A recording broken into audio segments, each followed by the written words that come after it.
Hi there. This video will go into how does drops work in Traede as it is now. So drop is a fairly new feature to Traede that is allowing you to do something like reorder versus pre-order when you are a administrator or an agent. So there are different parts of setting up a drop, but mainly if you want to do it in the reorder pre-order fashion, what you need to consider first is going to settings and down to custom fields and create a custom field that is called order type.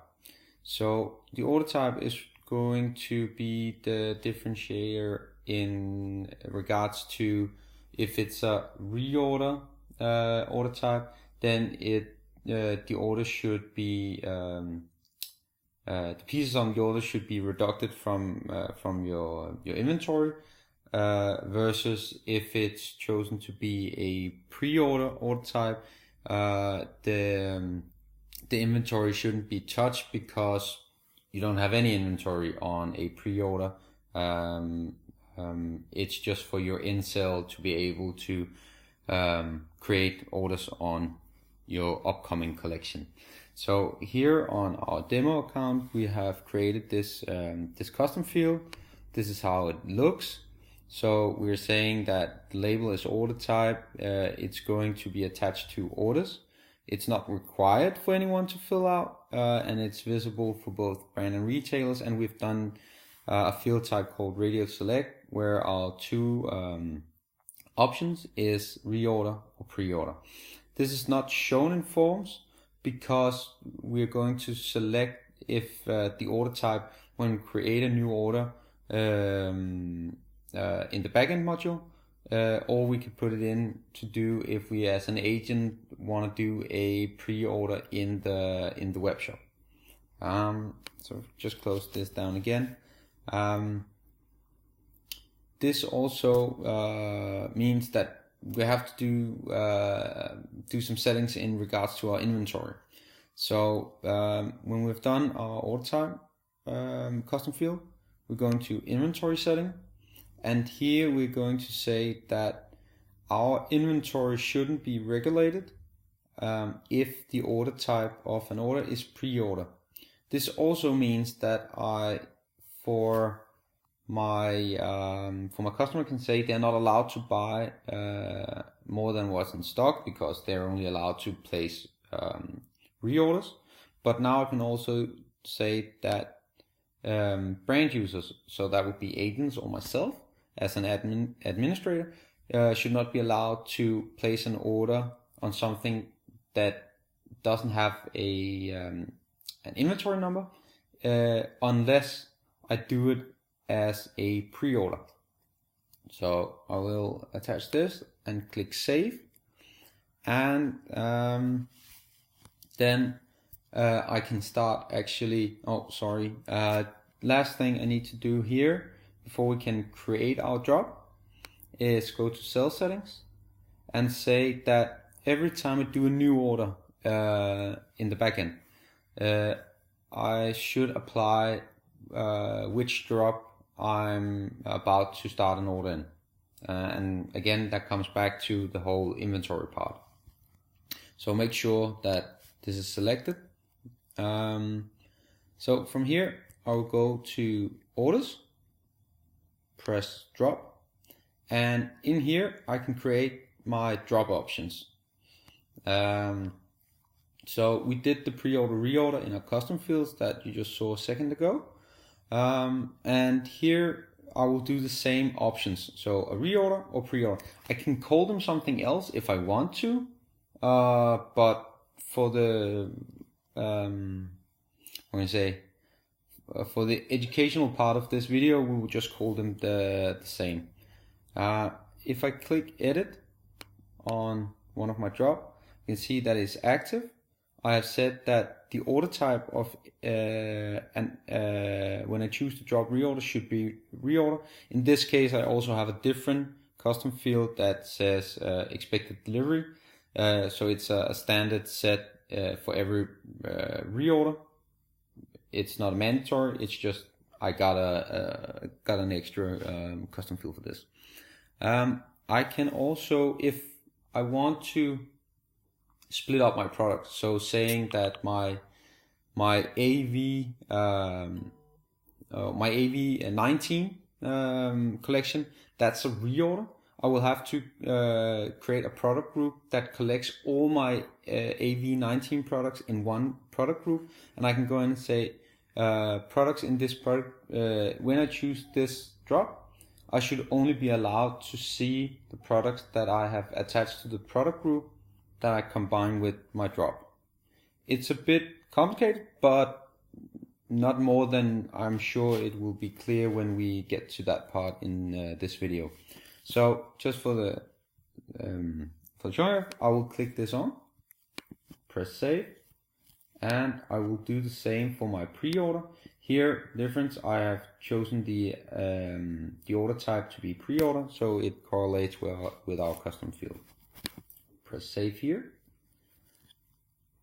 Then I will go to my product groups, and for this, as I said, we can create two product groups that we want to work with.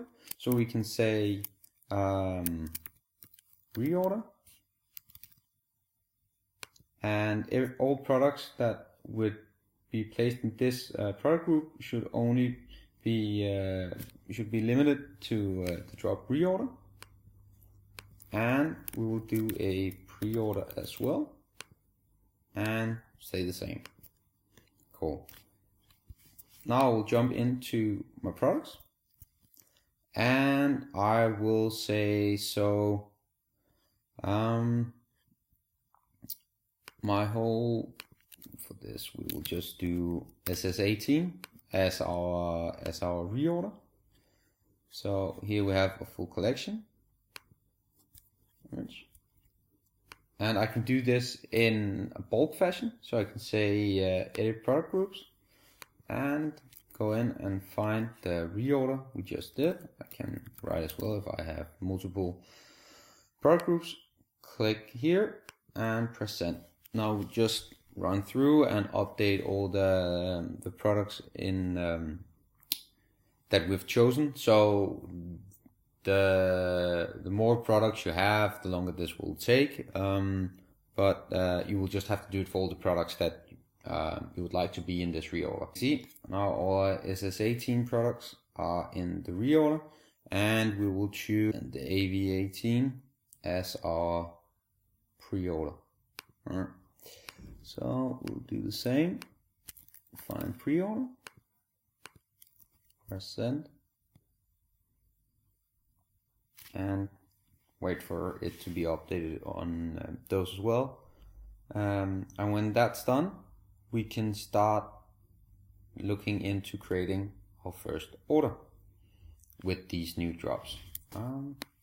So from here, I'll go to orders. In the order overview, you see we've already worked a bit with the pre-order reorder, but here I will go to new order, choose my customer, which I will place the order, and here I will do a reorder.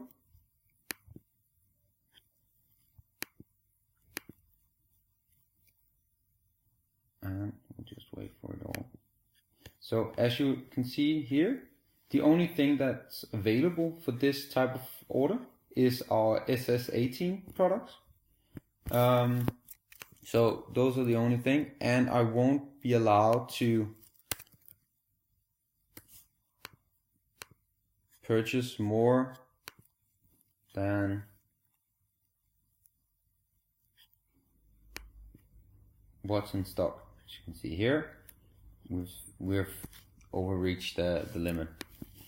So if I go back and say, just reset this order and say bam again, but do a pre-order,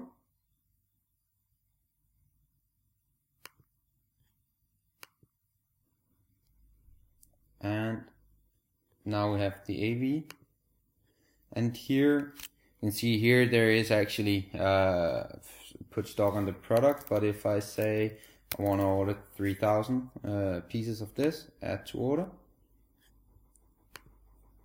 approve, I will be allowed to do so. So that's the function of the pre-order, reorder kind of. This also, the drops also gives you the possibility to say if you're working with an ERP as Reviso or Economic, then you can say that pre-orders should be held back from being sent to the ERP. So you kind of collect all your pre-orders in your in-sale season, and then when you're at the end and you wanna push them all to your ERP to update your inventory there, you can push them over, and then it will regulate in regards to the inventory that you might have filled into Economic or Reviso or your ERP system that you're connected to. The last part of it is if you want this functionality of pre-order, reorder also to be applicable for your web shop, then you just have to go to settings again, go to web shop settings, and open up for this we call Splash. So here you can go ahead and say, so for every brand user and agent, every time you start a web shop order, you have to fill out which drop you want to buy into, what customer, and what currency if they have multiple assigned. So if we click save here,